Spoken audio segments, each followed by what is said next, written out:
کریں گے۔ یہ کہتی ہیں خاتون ہیں جو بے پردہ نامحرم مردوں کے سامنے آ جاتی ہیں اپنے گھر میں، اور جب ان کو منع کیا جائے تو وہ کہتی ہیں ہم ان چکروں میں نہیں پڑتے ہیں، ہمارے گھر پہ تو بہت مرد آتے جاتے ہیں، بس نگاہوں کا پردہ ہونا چاہیے۔ دیکھیے مسئلہ یہی ہے کہ اگر اللہ تبارک و تعالیٰ اس کے رسول کریم صلی اللہ علیہ وسلم کے قانون کو سائیڈ میں رکھ کر ہر ایک اپنی عقل کے مطابق قانون بنانا شروع کر دے تو پھر یہ دنیا نہیں رہے گی، تو جنگل بن جائے گا۔ ایک چور یہ کہتا ہے کہ میں یہ قانون بنانا چاہتا ہوں کہ میرے لیے چوری جائز ہونی چاہیے، ایک ڈاکو کہتا ہے کہ بھئی میرے لیے بس یہ میں ان چکروں میں نہیں پڑتا کہ ڈاکہ حرام ہے یا نہیں ہے، مجھے ڈاکہ مارنے دینا چاہیے۔ ایک شخص یہ کہتا ہے کہ معذاللہ ثم معذاللہ میں اپنی محارم کے ساتھ غلط حرکتیں کروں، یہ اس سے کہیں زیادہ بہتر ہے کہ میں باہر کسی کے ساتھ کر کے بدنام ہو جاؤں، اس لیے مجھے اس کی اجازت ہونی چاہیے۔ آپ تھوڑا سا غور کیجئے جو میں آپ کو مثالیں دے رہا ہوں کہ اگر لوگوں کی عقل پر، ان کی رائے پر، ان کی مجبوریوں پر شرعی احکام کو ایک طرف رکھ کر اپنے اعمال کی بنیاد رکھنے کی اجازت دے دی جائے تو دنیا تباہ و برباد ہو جائے گی۔ ایسی بہن کو اللہ کا خوف کرنا چاہیے کہ ان کو مرنا نہیں ہے، کہ ان کو موت نہیں آنی ہے۔ اللہ تعالیٰ اس کے رسول کے حکم کو یہ کہنا کہ ہم ان چکروں میں نہیں پڑتے ہیں۔ ابھی اسی بہن کو آپ دبئی لے جائیں، شارجہ لے جائیں، یو کے لے جائیں، یو ایس لے جائیں، وہاں کے قانون کے چکروں میں خوب پڑیں گی، پہلے معلوم کریں گی کیا کرنا ہے کیا نہیں کرنا، فائن نہ لگ جائے، میرا لائسنس کینسل نہ ہو جائے۔ میں نے ایسے لوگ دیکھے ہیں جو پاکستان میں ہر جگہ تھوکتے رہتے ہیں، پان کی پی کے پھینکتے ہیں، لیکن دبئی پہنچتے ہیں تو ان کے منہ کا تھوک خشک ہو جاتا ہے، بالکل وہاں کچھ نہیں کریں گے حرکت۔ یہاں سارے گندگی کاغذ لے کے کہیں مرضی پھینک دیں گے، لیکن دبئی جائیں گے تو وہاں کوئی کاغذ قریب پڑا ہوگا تو اسے بھی اٹھا کے ڈسٹ بن میں ڈال دیں گے۔ وہاں جا کے قانون کی پاسداری کیوں یاد آ جاتی ہے؟ اس لیے کہ وہاں پہ ڈنڈا لگے گا، وہاں پہ فائن لگے گا، وہاں پہ آپ کو باہر نکالا جا سکتا ہے۔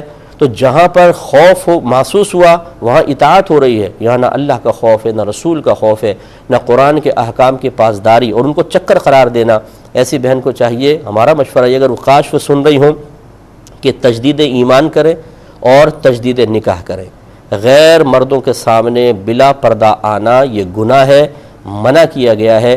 بی بی فاطمہ رضی اللہ تعالی عنہا بنت رسول، ان کو دیکھیے صلی اللہ علیہ وسلم کہ آپ یہ فرمایا کرتی تھیں، آپ نے وصیت فرمائی تھی کہ جب میرا انتقال ہو تو مجھے رات کے وقت قبرستان لے کر جانا تاکہ میرے جنازے پر بھی کسی نامحرم کی نگاہ نہ پڑے۔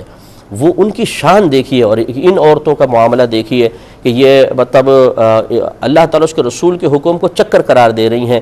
تو اللہ کی بارگاہ میں توبہ کریں، اور ہم بہن سے گزارش کرتے ہیں، وہ ہمارے اگر مسلمان ہیں تو ہماری بہن ہے، ہم ان سے بھی ایک طرح سے ہمدردی رکھتے ہیں، لیکن اصل میں یہ تربیت ہوتی ہے اوپر سے۔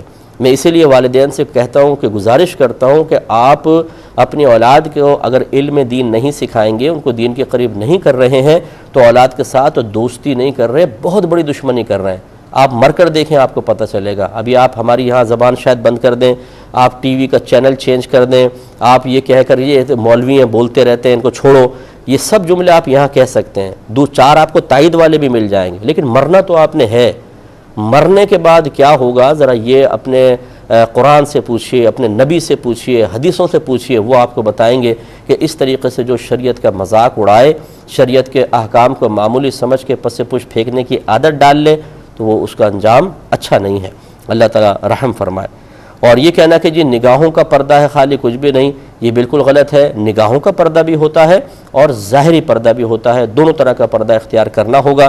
اگر آپ یہ کہتی ہیں کہ بھئی ویسے پردہ نہیں ہوتا، نگاہوں کا ہوتا ہے، چلے پھر آپ دلیل لے کر آئیں نا، قرآن سے دلیل دے دیں، حدیث سے دلیل دے دیں، کوئی نہ کوئی تو دلیل ہوگی۔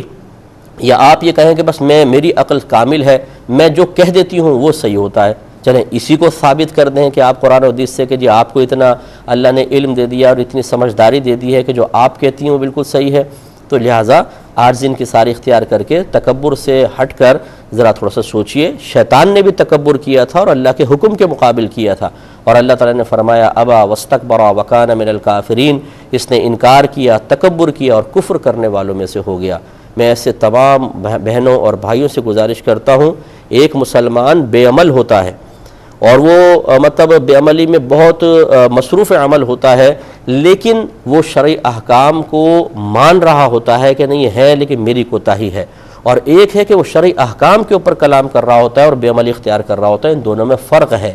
اگر کوئی گناہگار ایک چیز کو حرام اور ناجائز سمجھ کر ہی کر رہا ہے تو یہ برا کر رہا ہے، لیکن کم از کم اس کا ایمان محفوظ ہے۔ اور اگر ایک حرام اور ناجائز چیز کو کہتا ہے میرے لیے جائز ہے، میں اس کو حرام مانتا ہی نہیں ہوں، یہ کیا چکر ہے، تو اس کے تو ایمان کا سخت خطرہ ہے۔ اللہ تعالی رحم